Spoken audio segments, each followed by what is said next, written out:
savez, il y a des gens qui ont commencé très bien avec Dieu, mais qui ont fini très mal la course.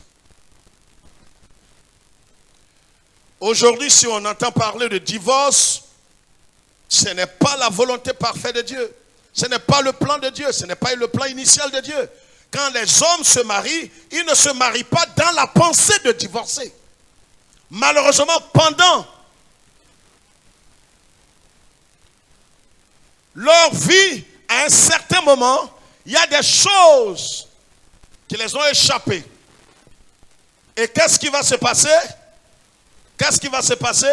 Ils vont commencer à ne plus se comprendre. Ils vont commencer, si réellement ils ont compris la parole de Dieu et qu'ils ont permis à la croix d'avoir son œuvre dans leur cœur, en ce moment-là, ils peuvent être sauvés.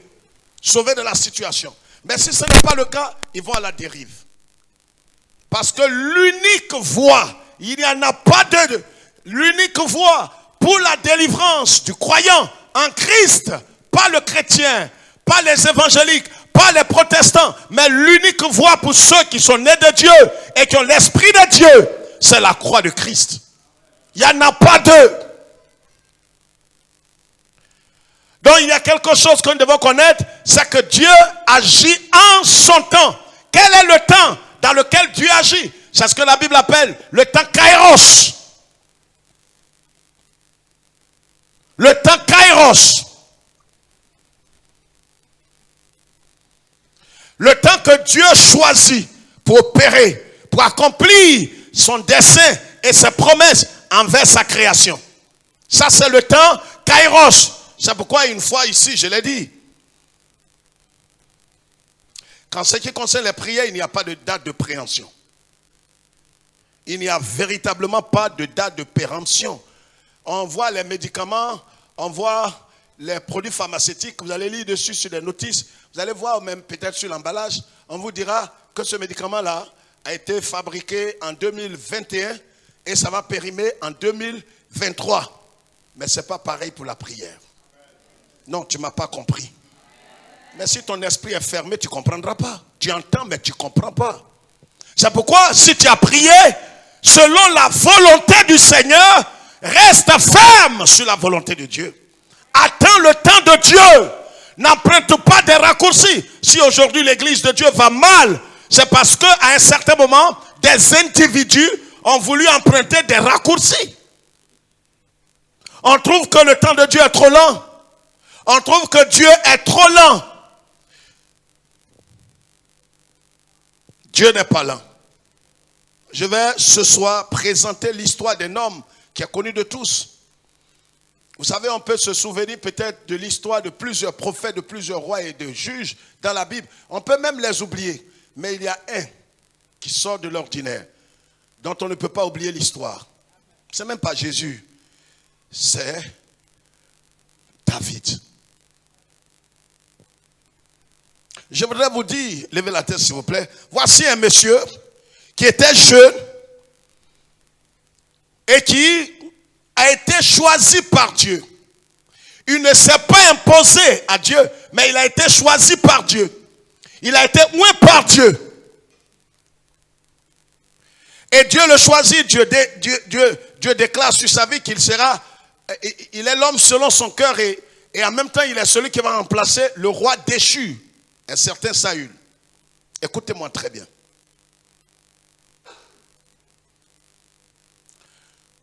Mais le fait d'avoir l'onction ne va pas forcément faciliter la vie à David.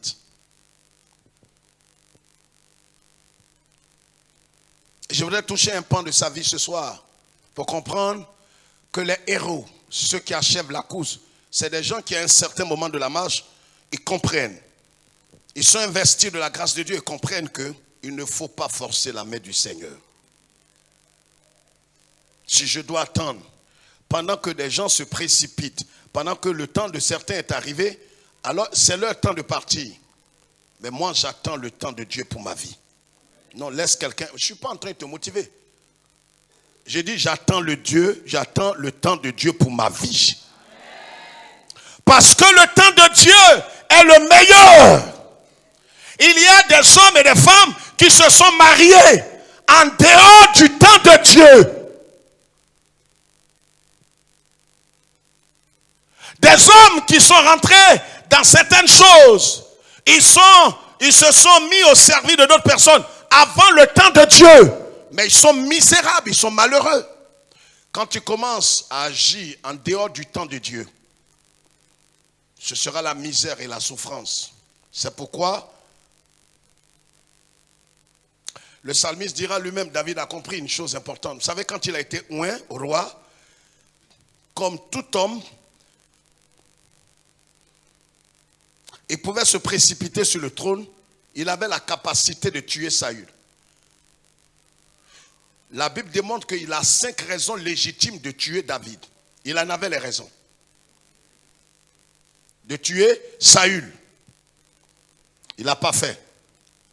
Il est arrivé à des moments où il pouvait disposer de Saül. Il n'a pas fait. Il a attendu. Le jour où on a versé, le prophète Samuel a versé de l'huile sur la tête de David, jusqu'à ce qu'il s'asseye sur le trône, ça fait des années, près de 20 ans. Regarde, le temps où une prophétie a sonné sur ta vie pour dire, Dieu t'a choisi, Dieu va accomplir sa promesse, et puis le jour où la promesse va s'accomplir, si tu es né pour te perdre, tu vas emprunter des raccourcis. Tu entreras dans ton miracle, mais ce miracle te perdra. Il faut comprendre cela. Abraham est passé par là. Il n'a pas attendu le temps Kairos. Il est rentré dans le chronos. Le temps humain. Et il a eu son miracle. Tu peux avoir ton miracle en dehors du temps de Dieu. Mais le miracle que tu as reçu, peut-être un mariage, un travail, une promotion, ce sera une malédiction pour toi. Aujourd'hui, il y a des gens qui sont mariés, mais ils se sont mariés dans l'église, mais pas dans le temps de Dieu.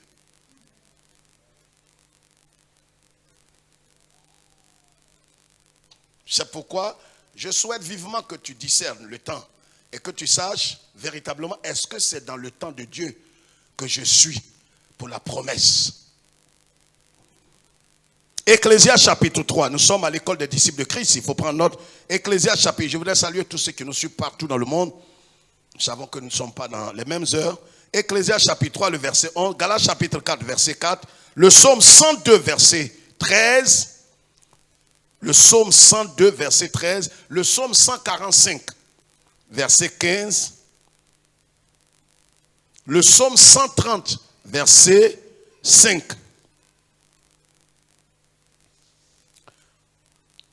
Le psaume 104, verset 27. Je voudrais qu'on lise ce passage, pasteur. Allons-y très vite, s'il te plaît. Avant de terminer par le passage, qui est notre passage clé. Nous lisons la parole du Seigneur. Nous lisons la parole du Seigneur. Psaume 104. Lis. Le psaume 104, verset 27. Vous allez entendre quelque chose qui va vous étonner. Vas-y.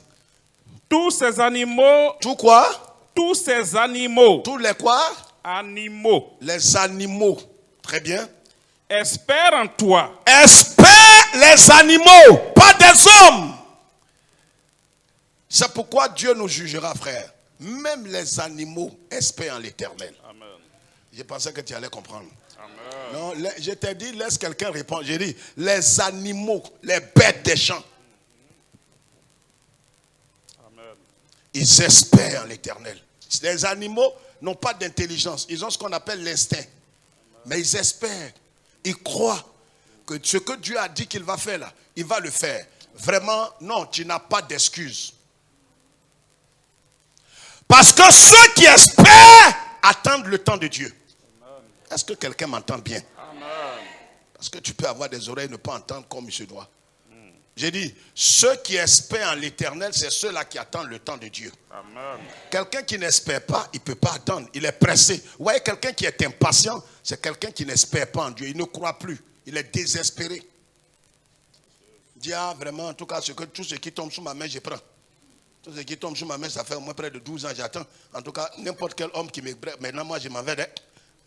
Pasteur, vous avez prié, maintenant, là. En tout cas, tout ce que je gagne actuellement, là, je prends en même temps. En même temps, mieux que d'attendre. En même temps, mieux pour ta mort. C'est ce qu'on n'ose pas te dire. Lis pour terminer. Les animaux font quoi? Tous ces animaux espèrent en toi pour que tu leur donnes la nourriture en son temps. Tu leur donnes la nourriture quand ça? En son temps. Le temps des animaux? Non. Le temps des animaux? Non. Mais tu es professeur, tu comprends. C'est le temps des animaux. Non. Les animaux, quand ils se réveillent matin, ils attendent que Dieu leur donne la nourriture à 8 heures. Est-ce que c'est à 8 heures qu'il leur donne? Asseyez-vous. Voilà ce que déclare la parole du Seigneur. Même les animaux espèrent en l'Éternel. Ils s'attendent à ce que l'Éternel Dieu intervienne, agisse et leur donne leur nourriture, leur pain quotidien. Les chiens, les cabris, les cafards, les fourmis, les lézards. Je bénis Dieu de ce qu'un lézard n'a pas plus de sagesse et de foi qu'un croyant en Christ. Parce que sur toi, lève la tête et quand on dit c'est pas faire semblant d'écrire. Si un lézard espère, et puis toi qui es un être humain qui a toutes tes facultés en place, tu n'espères plus. Ça veut dire, je suis désespéré. Je suis désespéré. Oui, je suis là. En tout cas, le garçon qui me prend, il n'a qu'à me prendre en même temps. Et en tout cas, même si c'est un petit, il n'a qu'à me prendre malgré mon âge. Tu es misérable, tu es malheureuse, tu es déchu. Un avorton est mieux que toi. Un mort-né, quelqu'un qui est mort dans le ventre de maman, c'est mieux que toi. C'est ce que la Bible dit. Tu es désespéré. Les animaux espèrent que l'Éternel Dieu leur donnera la nourriture en son temps. Dans le temps que Dieu a arrêté. Dieu a arrêté un temps. Il sait que c'est à midi. À midi, ils s'attendent. Si les animaux espèrent, toi qui es un être humain, pourquoi ne peux-tu pas espérer? Pourquoi ne peux-tu pas attendre le temps de Dieu pour ta vie? Non, mon dossier là, pasteur, bon, c'est parce que tu ne comprends pas, c'est toi qui ne comprends pas. Mon dossier a trop duré, on doit me nommer, et ça dure par rapport à qui? Dieu ne vit pas dans le temps. Est-ce que tu me suis? Donc quand tu dis ça a duré là, tu dis ça à qui? Quand la parole de Dieu déclare qu'un jour est comme et 1000 ans, comment? Tu ne connais pas les versets, tais-toi, est-ce qu'on t'a dit de citer? Un jour chez Dieu c'est comme et 1000 ans c'est comme. Alors, ce que tu dis ça fait 25 ans. Dieu ne voit même pas que ça fait encore 2 minutes. Il dit à Abraham, je te donne enfant. Il faut aller, je te donne enfant. Comme il ne vit pas dans le temps, il ne sait pas que la promesse qu'il a donnée là, ça fait 24 ans. Donc, le monsieur, à un certain moment, il a dit non, peut-être que Dieu m'a oublié. Ou bien Dieu peut-être veut, il dit, aide-toi, le verset satanique, coranique et satanique. Ça n'y est pas dans la Bible. Ce que tu peux faire, Dieu ne le fait plus. Quand tu peux t'aider, Dieu ne t'aide plus. Dieu t'aide de toutes ses deux mains pour que la gloire lui revienne. C'est quand tout est impossible pour toi que l'Éternel rentre en scène. Quand ta force s'arrête, Dieu rentre en scène. Pour que tu ne dises pas, oui, moi-même, j'avais commencé et puis Dieu a achevé. Non, Dieu commence et puis il achève. Abraham a emprunté un raccourci. Il allait faire un enfant du nom d'Ismaël avec Agar. Ça, c'était un raccourci. Il n'a pas voulu attendre. Le père de la foi. Il n'a pas, voyez, le papa de la foi. C'est-à-dire lui qui a eu la foi avant la foi. Lui-même, on peut l'appeler la foi. La Bible dit qu'il a espéré contre toute espérance. C'est-à-dire, quand tu marches jusqu'à il y a un endroit, il n'y a plus de chemin. Mais Abraham voit qu'il y a chemin. C'est lui là. Il a dit à sa femme, je crois en Dieu, créateur du ciel et de là. Mais je crois que je vais, la proposition que tu m'as donnée là, je vais aller à ma servante, on va faire un enfant. Je crois que Dieu parle tantôt d'une manière. C'est-à-dire quand j'ai senti que Dieu me dit, tu vas aller en Europe. Ça fait 11 ans cette année. J'ai compris que déjà, je dois aller passer par le désert de Mauritanie et puis aller me noyer. Si Dieu veut que tu ailles en Europe, tu ne vas pas aller comme un clandestin. Tu vas aller en bonne du forme, bon visa, pas trafiqué. Pourquoi on te rapatrie pour rien? Je parle à quelqu'un. Donc quand ce n'est pas le cas, attends. Attends. Dieu, c'est mieux que tu attendes. Donc les animaux espèrent. Ecclésias chapitre 3. Je voudrais plusieurs personnes, des pasteurs. Vous qui êtes là, vous pouvez lire la Bible. Ecclésias chapitre 3, verset 11. Le psaume 102, verset 13.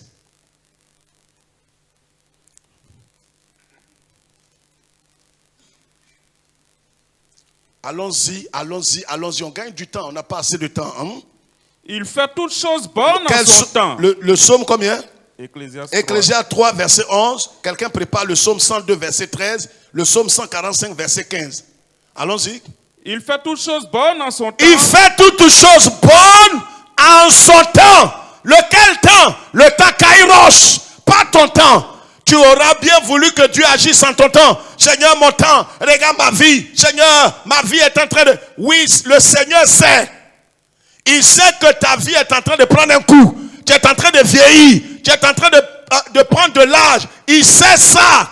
Mais il agira en son temps. On ne peut pas l'influencer, l'intimider. On n'intimide pas Dieu. Tu peux faire des prières. On a enseigné dans certains milieux, et certains qui sont des enfants un peu éparpillés, ils prennent des prières sur Internet. Seigneur, je te commande. Seigneur, tu ne peux pas ne pas me donner. Tu ne peux pas. Tu vas devenir fou un matin. Toi, tu peux commander à Dieu. Et puis, laissez-moi, regardez-moi, levez la tête, je vais vous dire quelque chose. La prière ne contraint pas Dieu. N'oblige pas Dieu. Aucune prière ne peut obliger Dieu d'agir. C'est-à-dire, ne pensez pas que vous avez autorité sur Dieu et que vous allez prier et que votre prière va peut-être influencer Dieu. Non, Dieu ne se sent pas menacé. Dieu n'est soumis à personne. C'est pourquoi quand tu pries là, si tu veux crier, si tu veux vomir le sang, il va agir en son temps. C'est pourquoi Seigneur, tu es où? Il te répondra même pas même. Tu sais où il est.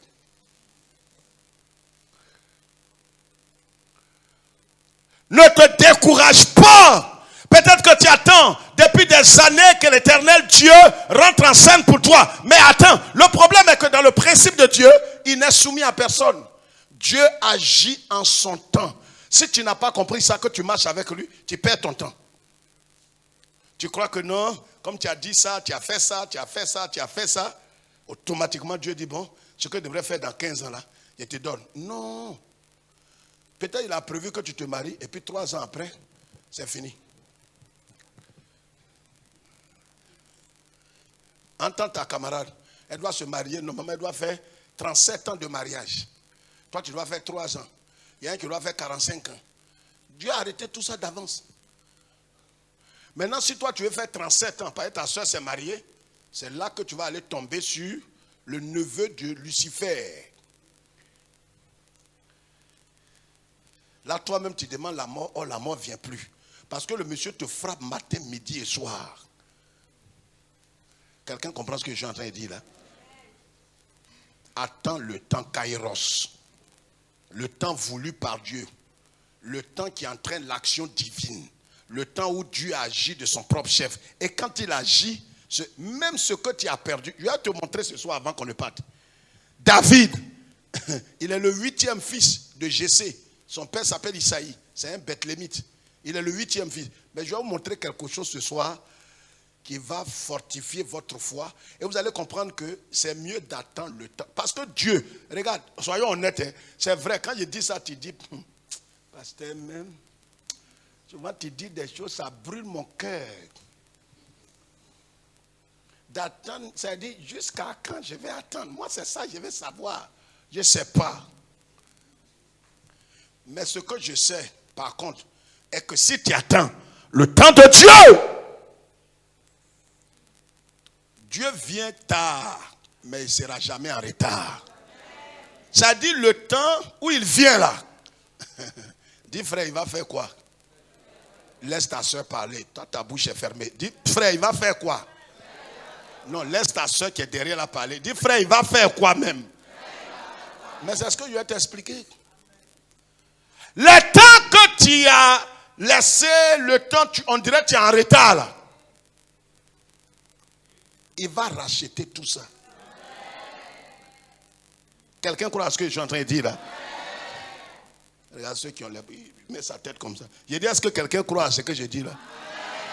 Que Dieu va racheter tous les temps là.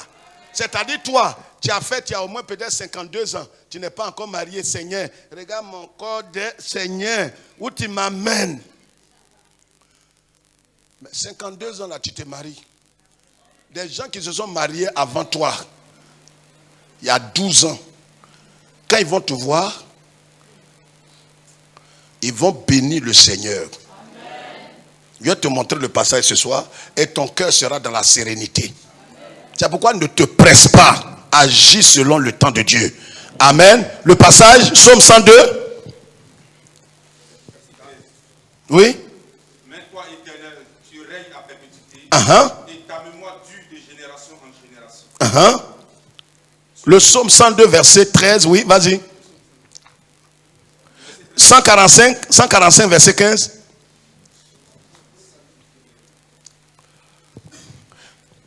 Le Psaume 145, d'accord. Quelqu'un n'a pas pu lire ça?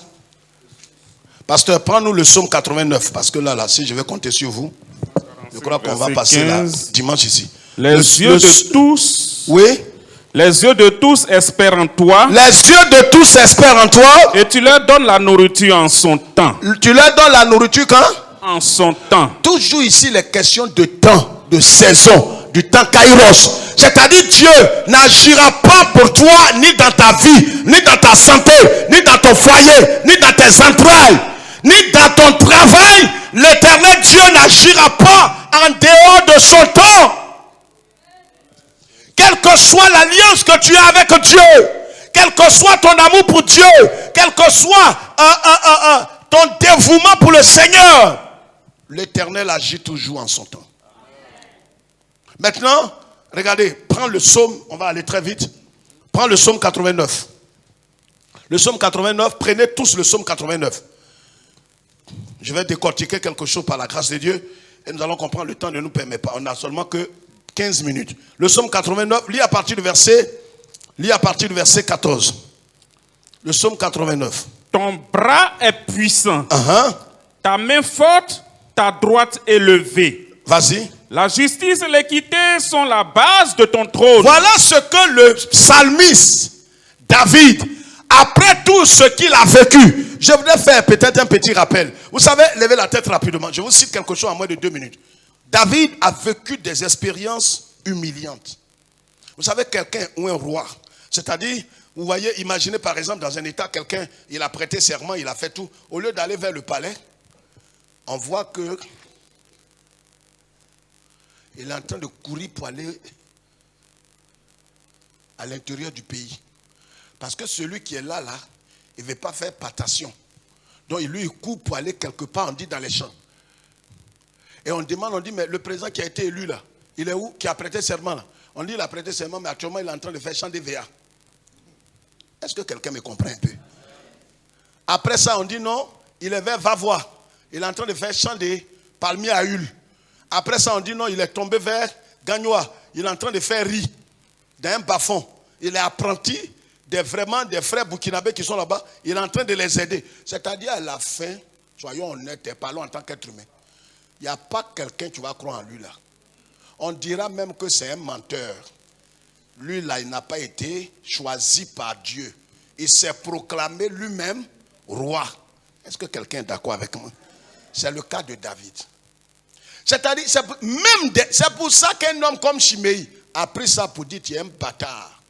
Toi là, mon œil. On dit on a versé l'huile sur toi. Mais lui on a versé, je sais pas, Samuel même voit pas clair. Toi tu es roi. Aïe! C'est-à-dire ce que je suis en train de dire là. Dieu agit en son temps là. Il y a des situations où même des frères vont douter de ta foi. Les gens vont dire, frère, j'ai dit pour toi là, c'est pas quelque chose. Je voulais te demander.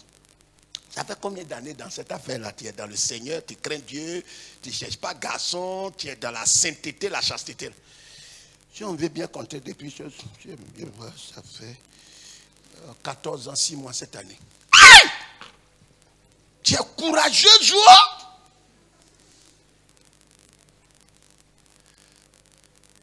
On peut faire ça là, dans le Seigneur.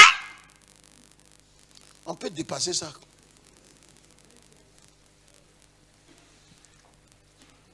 Parce que tu as entendu l'évangile perverti qui fait croire que Dieu est à ton service. Dieu, c'est ton créateur. Amen. Il agira envers toi en son temps. Et son temps là sera meilleur pour toi. Amen. La parole de Dieu, David, il a fui. Il est allé, le prophète qu'il a oué là. Quand vous allez lire dans 1 Samuel 19, il a fui pour aller voir Samuel. Samuel dit qu'est-ce qu'il a dit? Ah, il y a le vieux là. Tu n'as pas dit que Dieu dit qu'il ne veut plus de lui? Il dit quel vieux? Il dit Samuel, Saül. En tout cas, il veut me tuer. Hein? Il a fui, il est allé auprès de Samuel. Quelque temps après, il fuit. Vous allez lire dans 1 Samuel 20. Il fuit, il va auprès de son ami avec qui il a traité alliance. Il s'appelle Jonathan, le papa même, le fils de Saül. Il allait voir Jonathan. Il dit à Jonathan, ton papa, j'ai dit, il a fait quoi? Et puis il est derrière. David fut comme un fugitif toute sa vie. J'ai dit, quelqu'un on dit tu es béni, tu es né de nouveau, tu as l'esprit de Dieu, tu as l'esprit royal, tu proclames, je suis un fils, je suis une fille de Dieu, princesse, alléluia, oh oh oh, oh alléluia, oh, alléluia. Tu sors, tu es coursier. C'est ça que les églises évangéliques ne veulent pas entendre. C'est comme la naissance de Jésus, le Fils de Dieu. Dieu qui prend la forme humaine, il vient parmi les hommes. Les gens disent, il n'y a pas place pour toi à la maternité. Il n'y a pas place.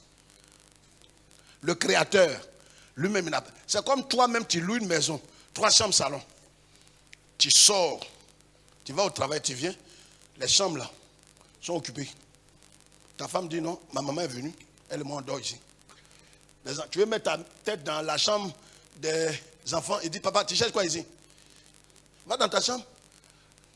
Nous, on a déjà mis la télé ici, on joue ici. Tu veux aller dans la fille de... Hé, papa, tu fais quoi? Tu rentres dans la chambre des filles? Ah, va au salon. Toi-même, tu es chez toi et tu es déchu. C'est ce qui est arrivé à Dieu.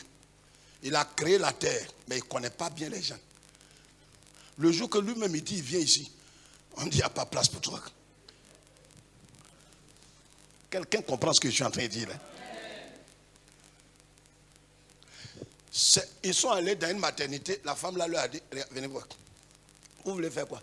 Il dit, ah, ma femme là elle est enceinte, elle s'appelle Marie. Mais il n'y a pas de place ici. Pourquoi vous n'avez pas loué ça tout? Il dit, ah, c'est maintenant elle est en travail, elle va accoucher, pardonnez. Non, il n'y a pas de place, on ne peut rien faire pour vous.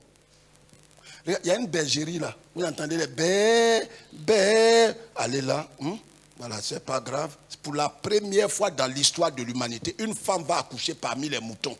Et celui qu'on met au monde là, c'est Dieu qui vient sous la forme d'un être humain. Mais on ne donne pas place. Si on ne donne pas place à Dieu, toi tu es qui? Il prophétise. Tu dois devenir sourd. Dieu, on ne veut pas de lui. Il n'y a pas place pour lui. Donc quand on te dit il n'y a pas place pour toi, chante en langue. Bénis Dieu.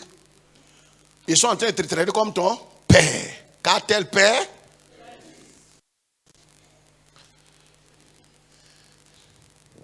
Il ne comprend pas. Il a fait une offrande de libération. Une offrande de rachat. Ces bêtises là, toi à ton âge là, tu es encore dans ça? Tu fais honte à ta génération. Honte. Il y a offrande de rachat. C'est ce que le Christ a accompli. Tu refuses d'attendre le temps. Tu dis, mais ça dure. Mais Dieu même sait que ça dure. David, il a fui. Il est allé chez un certain Achimelech. Pas Abimelech, Achimelech. Dans 1 Samuel 21. Il court, il va chez un autre. Quand il court, il va là. C'est comme quelqu'un qui se cache derrière. Il va là, on dit non, sort. Il va là, on dit non, sort. Il va chez un certain Akish. 1 Samuel 22. Qui dit oui, j'ai compris. Mais il faut aller. C'est qui te poursuit? Il dit ça. Mais il faut partir. Faut partir. Roi, il est loin. Il rentre ici. On dit sors. Il rentre. Sors. Ça dit, il y a des choses, comme tu n'as pas l'esprit du Christ, si tu as l'esprit de Christ, tu vas comprendre ce qu'ils lui ont fait là. Ils te feront la même chose. Mais c'est la finalité là qui sera glorieuse. Quelqu'un comprend ce que j'ai dit là? Après, il va se cacher dans une caverne qu'on appelle Adoulam. Lis la suite là rapidement. Il me reste 5 minutes. Vas-y. Verset 20. Alors tu parlas dans une vision à ton bien-aimé. Et tu dis, j'ai prêté mon secours à un héros. J'ai élevé du milieu du peuple un jeune homme. J'ai trouvé David, mon serviteur. J'ai trouvé David, mon serviteur. J'ai trouvé, c'est Dieu qui parle. Après les fuites, après avoir été pourchassé, après avoir été abaissé, humilié, l'Éternel dit, j'ai trouvé David, mon serviteur. Regarde, c'est pas toi qui vas le trouver, c'est lui qui va te trouver. Oh, laisse quelqu'un répondre. Je dis, c'est pas toi qui vas le trouver. Non, je cherche Dieu. Toi, est-ce que tu t'entends même? C'est Dieu qui te cherche.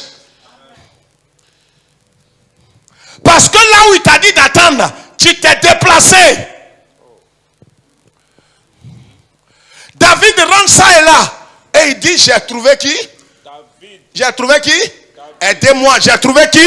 Le verset dit, j'ai trouvé. Qui a trouvé qui? Dieu a trouvé. Quand on dit j'ai trouvé, c'est qu'il a cherché ou bien il n'a pas cherché? Oui. Regarde, Dieu est en train de te chercher.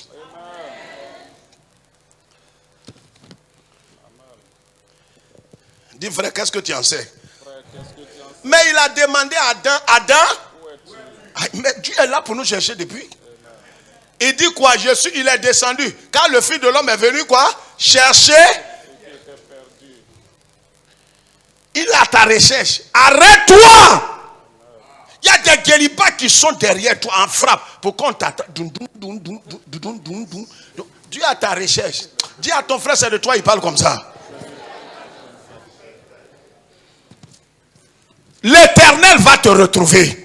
Oh, je pensais que quelqu'un comprenait la prophétie. J'ai dit, l'Éternel t'a trouvé aujourd'hui. C'est quand il te trouve là, c'est là qu'il commence son œuvre.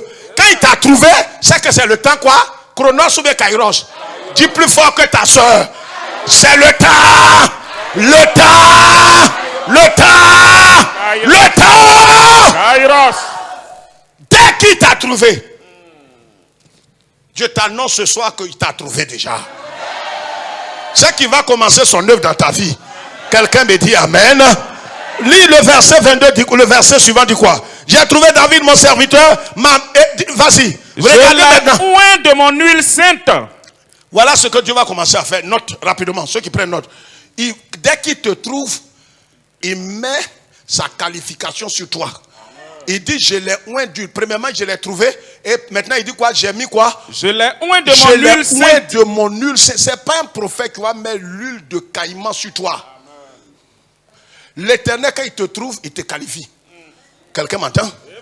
Est-ce que quelqu'un me comprend? Amen. Donc, premièrement, quand il te trouve, voyez, David qui s'est promené jusqu'à se cacher partout. L'Éternel dit, je l'ai trouvé. Dès qu'il te trouve, la première chose qu'il fait, il te oint. Lis, la deuxième chose, qu'est-ce qu'il fait? Ma main le soutiendra. La deuxième chose, dès qu'il t'a oint, sa main, c'est pas la main d'un pasteur, c'est pas la main d'un prophète, c'est pas la main de l'église. La main de l'Éternel te soutiendra. Oh, je ne sais pas si il parle à des gens sous spirituellement. Je dis la main de l'Éternel te soutiendra. C'est pas un réseau. Tu es en train de chercher des gens qui vont te soutenir. Mais je t'annonce ce soir que la main de l'Éternel, parce que la main des hommes ne peut pas te soutenir, la main des hommes ne peut pas te protéger.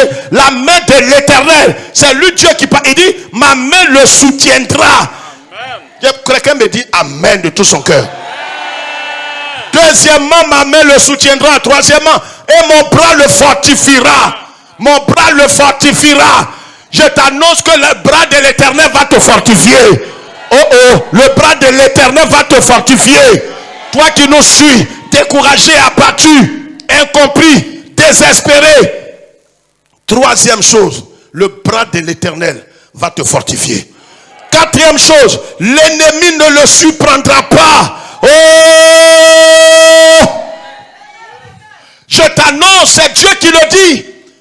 L'ennemi ne te surprendra pas. Quatrième point. Quatrième.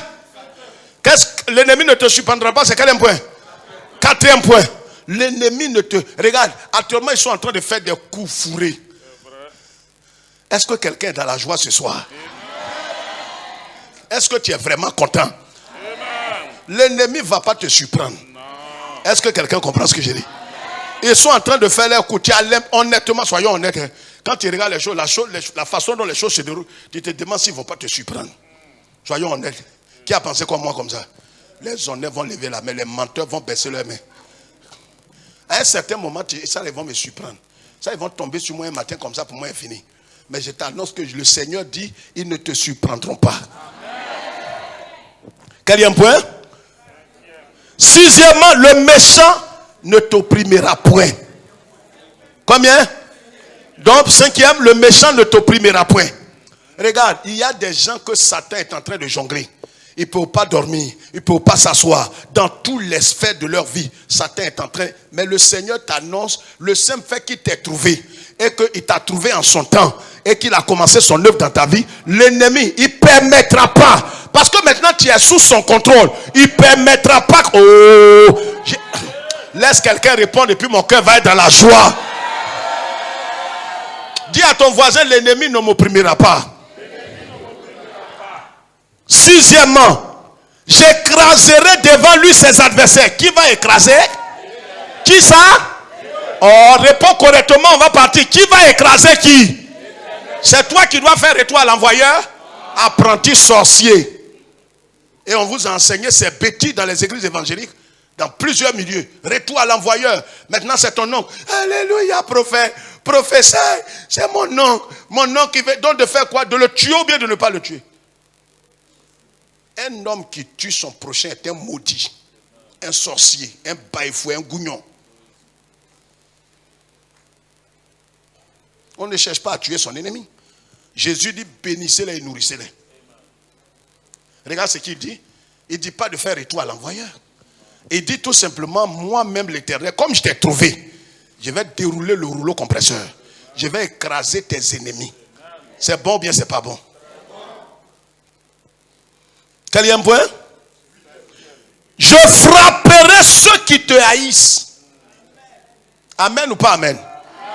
Amen ou pas amen? Neuvièmement, ma fidélité, ma bonté seront avec lui. Dixième, sa force s'élèvera par mon nom. Ta force, les gens comptent sur leurs parents dans le gouvernement, dans certains. Et vraiment ma force, ta force viendra du nom de l'Éternel. Si c'est sur ton tonton, tu comptes, à cause de toi, ils vont renvoyer ton tonton. Pour que ta foi ne soit pas sur ton tonton, mais que ta foi soit sur le Seigneur. Quelqu'un comprend cette parole? Est-ce que quelqu'un est en train d'être construit ce soir? Onzièmement, il dit, je mettrai sa main sur la mer et sa droite sur les fleuves. Verset 27. Lui, il m'invoquera. Tu es mon Père, mon Dieu, et le rocher de mon salut. Et moi, c'est là que je m'arrête. Et moi, je ferai de lui le premier-né, le plus élevé des rois de la terre. C'est là que je m'arrête. Il est 19h. Regardez ici, levez la tête, je vous explique. David, il est le 8e fils de son papa. Regarde, levez la tête. Madame, tu écris encore quoi? On dit de lever la tête. Ce que je vous ai promis là, c'est ce que je vais vous souligner à la fin. Vous savez, quand la Bible dit il est le premier-né de la création, ceux qui sont doctrinalement abaissés, hérétiques, apostats, pensent que Jésus est créé. Quelqu'un qui croit que Jésus est créé ne peut pas être sauvé. Parce que c'est Dieu seul qui sauve. C'est quelqu'un qui croit que Jésus, il y a des témoins de Jéhovah, il y a certains qui croient que Jésus était un archange. Ce n'est pas biblique, c'est démoniaque, c'est infernal. Le premier-né ici, Dieu dit à David, écoutez-moi bien, il dit, je ferai de toi le premier-né. Quelqu'un, il est 8e dans l'ordre biologique, dans l'ordre chronologique, dans sa famille, il est 8e. Est-ce que quelqu'un a la révélation? Regarde, le problème est que Dieu ne regarde plus l'ordre que tu occupes dans ta famille. Oh! Peut-être tu es 4e, tu tu es 9e, ce n'est pas son problème. Dès l'instant où tu as attendu le temps de Dieu et que lui-même il t'a trouvé, il fait de toi le premier-né. Dis frère, il faut mélanger, on va partir. Premier-né ici veut dire quoi? Premier-né est synonyme d'une particularité. Dieu te donne la suprématie, Dieu te donne l'autorité, Dieu te donne la souveraineté, Dieu te donne quelque chose de plus élevé. Il dit à David, je te donne la première place. Toi, tu étais 8e. Et quand tu es allé tuer Goliath, ton grand frère a parlé sur toi. Mais je t'annonce, on ne parlera plus de tes frères. Quelqu'un connaît les frères de David? Est-ce qu'on les connaît dans la Bible? On les connaît, mais est-ce qu'on parle d'eux? Même quand on parle de David, on ne sait même pas qu'il a des frères. Dieu a pris David en 8e, dernier. Et c'est pourquoi Jésus, quand il est venu, il a dit, beaucoup des derniers seront les premiers. Je t'annonce que cette prophétie s'accomplira dans ta vie. Tu es un premier-né. Ne regarde, c'est pourquoi, regarde, ne dis pas non, j'ai 3 grandes sœurs, moi ici 4e, vraiment, elles ne sont pas encore mariées, je ne sais pas comment. Dieu ne tient pas compte de votre tradition. Les 3 qui sont devant là, Dieu peut te prendre, t'envoyer devant. C'est ce qui va se passer. Lève-toi, on va prier. Lève-toi, il est 19h. Lève tes 2 mains. Mata karaboshaka. Alléluia. Alléluia. Dieu te donnera la suprématie, la supériorité, une faveur incommensurable. Il te donnera la souveraineté. Dieu fait de toi un premier-né. Il ne regarde pas l'ordre biologique. Peut-être dans l'ordre biologique, tu es arrivé dans cette entreprise le dernier. Mais l'Éternel va faire de toi un chef. Est-ce que quelqu'un comprend ce qu'il dit? Notez ce jour. Aujourd'hui, c'est le 31 août. C'est ça? Écrivez ça. Tu es rentré le dernier là, mais tout va tourner autour de toi. Mais allez consulter, on dit, mais il vient d'arriver. Il vient d'arriver, mais il y a une faveur sur lui. Je parle à quelqu'un là. Lève tes mains et bénis le Seigneur. Loue-le, loue-le, loue-le, loue-le, loue-le. À toi la gloire. Chantons ça ensemble. Aurait su. Chantons ça ensemble. C'est la prière. À toi. Tu chantes fort, c'est ta prière.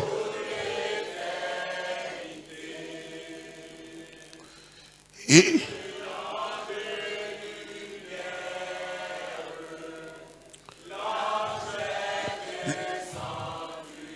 c'est vrai.